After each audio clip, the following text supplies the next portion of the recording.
Hello, everybody. Brett Ballin here. I am recording this as part of the exploration into AI tools section of the ETAD 898 course, and I just came across something that I wanted to record my initial reactions to in an unscripted, sort of unfiltered way, including all of the failures and successes that are likely to happen. Probably the former more than the latter. So in the music realm, and I'm a music educator. I'm trying to explore areas that students can create music without the barrier of technology preventing them from doing so. It's sort of been a long-standing thing in the music education and music production communities that unless you know how to use a soundboard or a MIDI controller or a DAW or whatever other sorts of like highly technical specialized tools that exist, if you don't already know how to use those or have the good fortune of being trained on them already or have the time to train yourself, then sometimes music creation can seem like this ivory tower. In the current age of AI technology, I wanted to explore that realm. This is my first foray into it. So the tool is called AIVA, or it might be AIVA, AIVA. And I've never explored this before. It seems pretty cool, and I wanted to give it a shot. Again, unscripted, so here goes.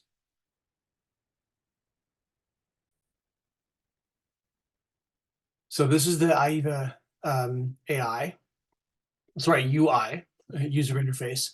And I'm going to click create track and see what happens. Let's go from a chord progression.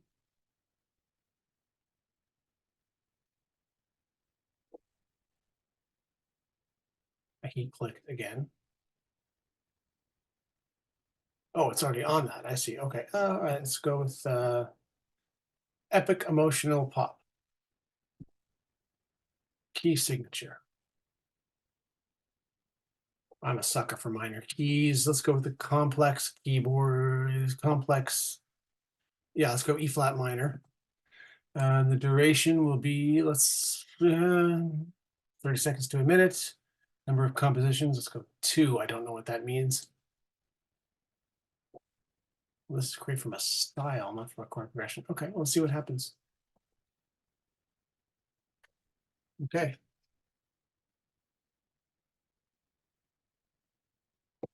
It is creating. It is creating.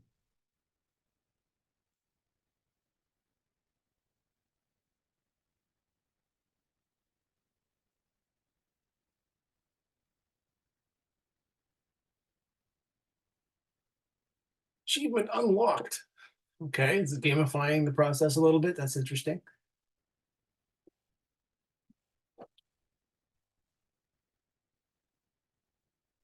All right.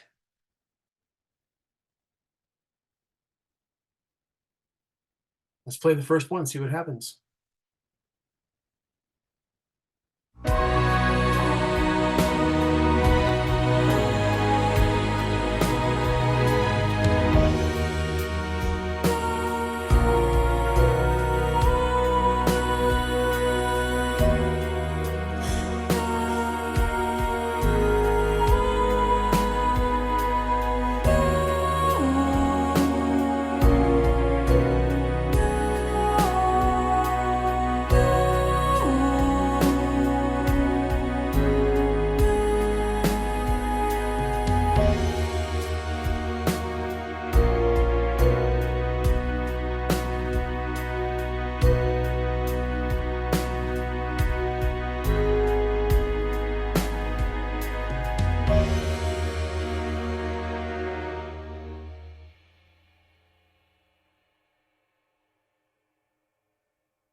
Okay.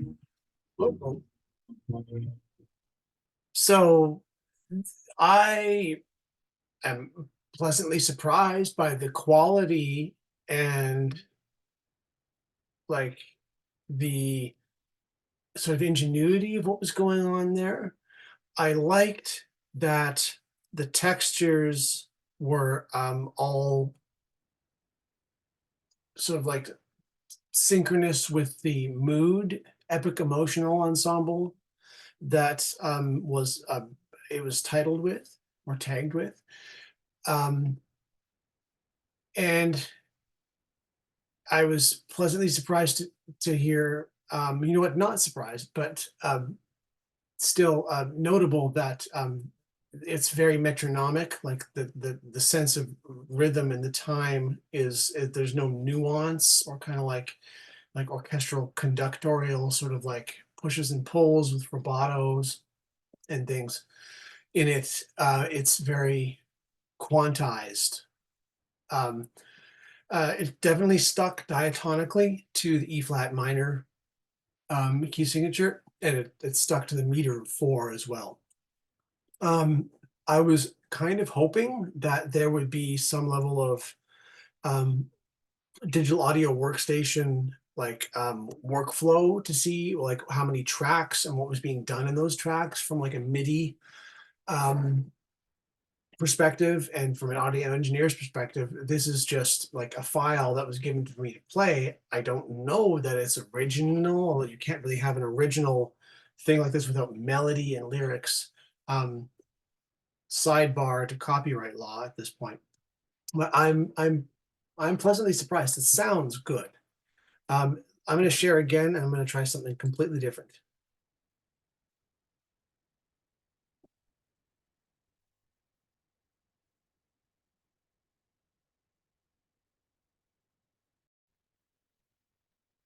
Yeah, let's go back to home.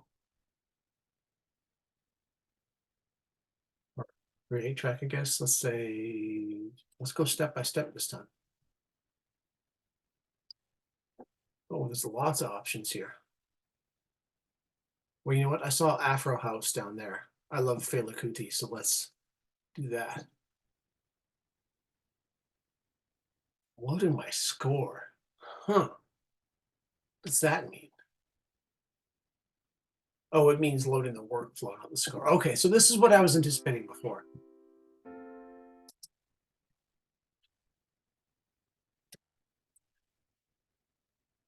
I just had to turn up my volume here. What does this mean? If I play it, do I press space bar? Yeah.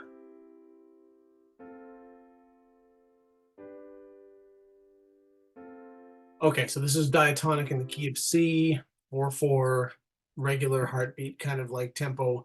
This is not any level of African whatsoever. Let's see. Describe the kind of chord progression you want to play. Let's play Fela Kuti. I don't know what this does.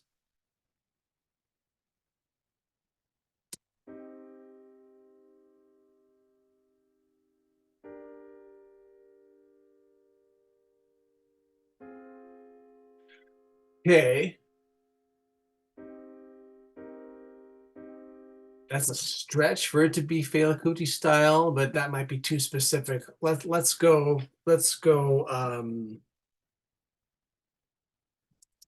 Paul Simon, Graceland.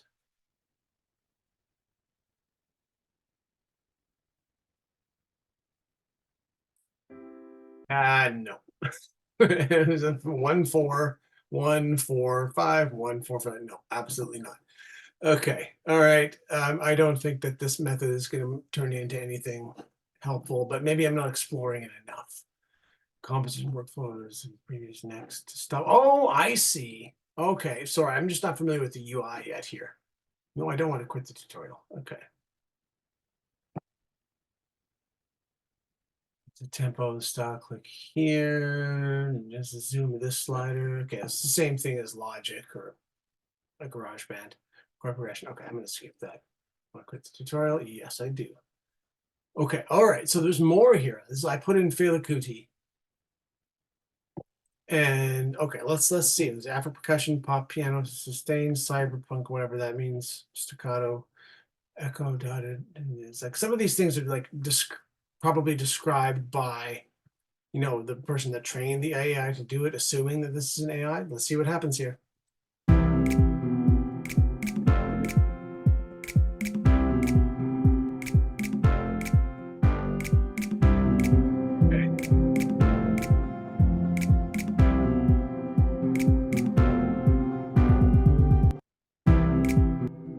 Okay, so yeah, that doesn't sound too Afro pop to me here. Let's see if we can adjust some of these things. Like, for example, I'd like the you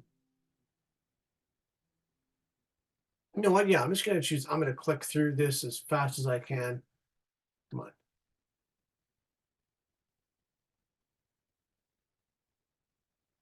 See if there's something that a style I would recognize and be able to comment on.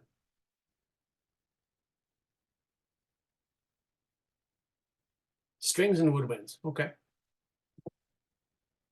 Former band director here. I think I've got some working knowledge of how this works. I'm taking a conducting course right now too. Perhaps I'll print this off in sheet music and conduct that class.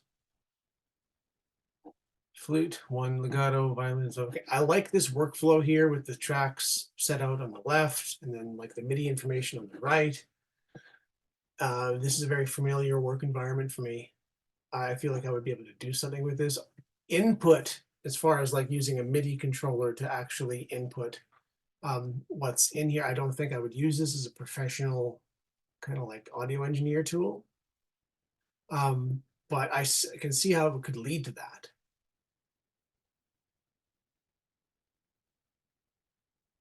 Come on, load. In the interest of time, I'm going to click go here because I don't know how long. Oh, there we go. Maybe I'll just wait.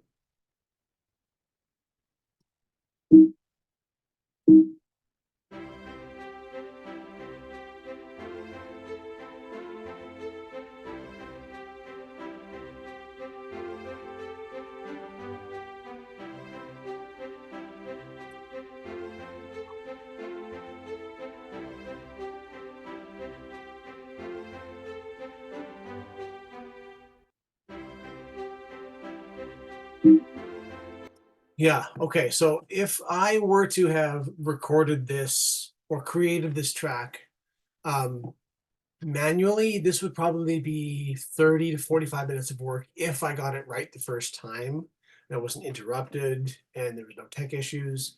At best, it would be like 20 to 30 minutes for the time to get this done. And even then, it's a fairly kind of like neutered musical example. Not to cast judgment on the style that it's in, but like this is, you know, it's not in any way inspiring or like, you know, moves me on an emotional level. But um, the tones themselves, you're probably thinking, well, that doesn't sound like a viola ensemble, whatever. Who has a viola ensemble? um, Spiccato. Okay, I'm not sure what that means, but it might just be my inexperience talking. But you know, in some legato too, flute. Like, it doesn't sound like a flute. Let's see if I can solo this and hear it.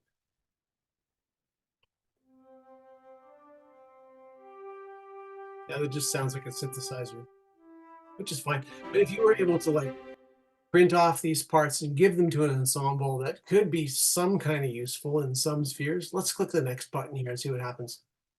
Composition workflow name, number of composition,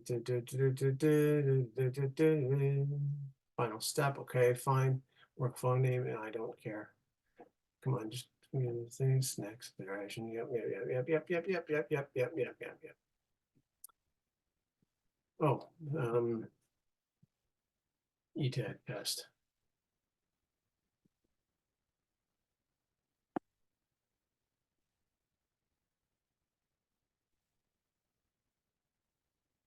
Oh, maybe I'm not. Oh, okay. While that generates, I'm gonna go back into this thing and look into the opening editor. Okay. Oh, wow. All right.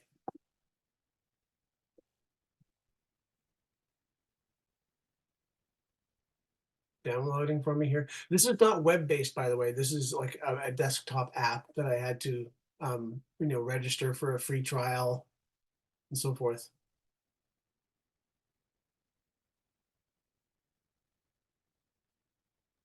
When I click back to see if it's not downloading this thing, okay, new composition 3 ETAD test.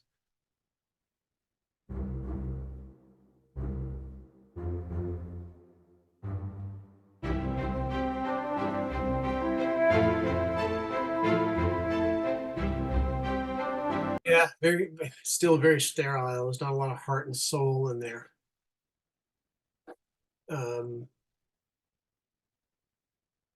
Let's go back to the ETAD. Oh, let's see this open.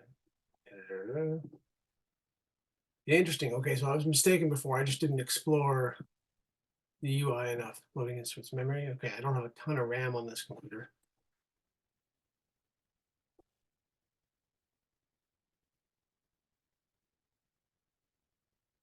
This might take some time.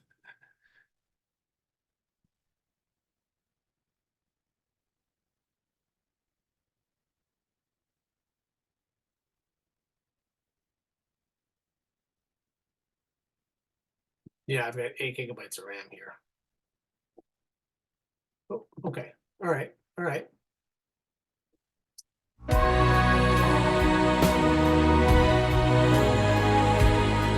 Wow.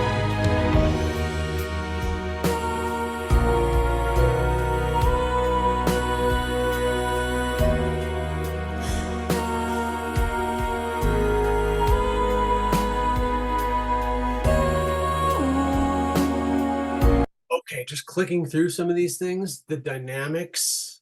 Can I automate them? I can automate them. Oh, this is fantastic. Low cut? No, there is no low cut. Good, because it's pre-mastered. High cut. I don't see why that would be on in the first place. Good that it's there. The reverb. Some kind of layers. I don't know what that means. Oh, wait, no.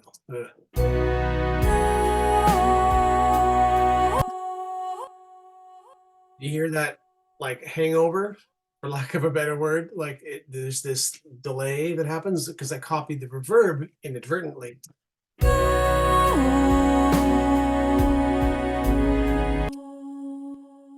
Interesting. Okay.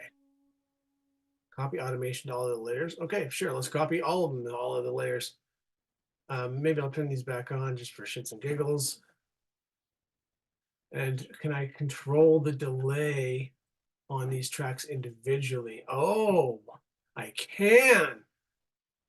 Oh my God, this is groundbreaking. I still worry about input sources. Let's just listen to the rest of this thing and see what happens.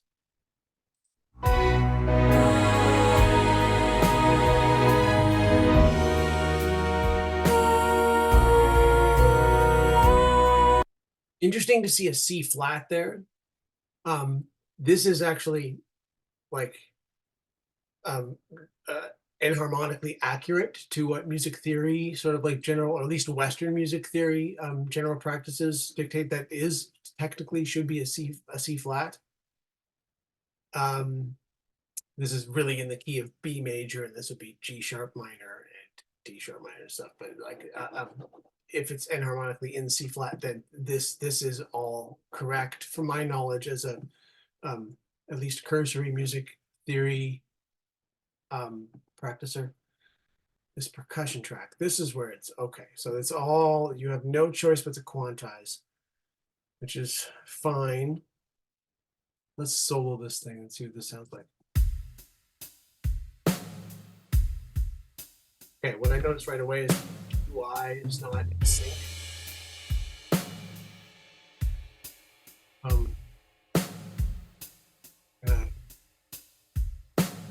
want to see that 12th note. That's okay. So it's a dotted. Okay.